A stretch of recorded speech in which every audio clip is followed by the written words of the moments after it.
brain power is to work like an athlete.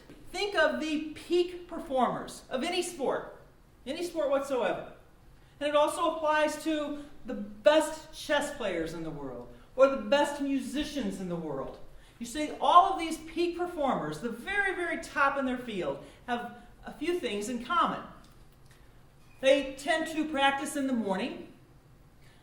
They work in 90-minute increments for about 4 hours, what ends up being about 4 hours per day on average. They utilize what we know as deliberate practice, which is very different than just practicing.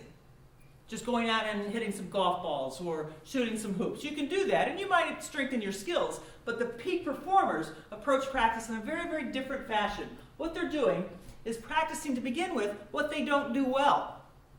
That's the first thing. They practice on the things that they know they need to improve upon, and they do them over and over and over again. It's the repetitive iterations until it is mastered that make a difference.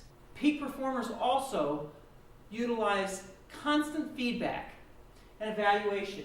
That means if you are shooting hoops, for example, every time you shoot one and you make it, that gives you some feedback. Every time you shoot it and you miss it, it gives you a different kind of feedback. Another level of feedback would be to have someone sitting there counting with you. Oh, you just made the last 16 of your 17 shots, or you're shooting at 87%. Or did you notice that every time you miss one, your shoulder actually drops down? That's another level of feedback that they're getting. A level beyond that would be to work with a coach. Now, we see that in the business environment very frequently now, more and more often than we ever have in the past.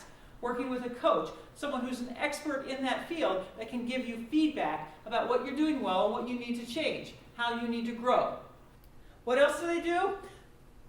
The peak performers rely on habits and rituals. You see, habits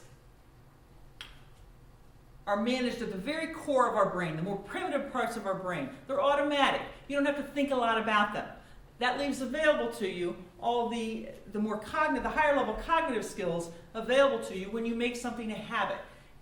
Athletes sometimes will refer to it as muscle memory.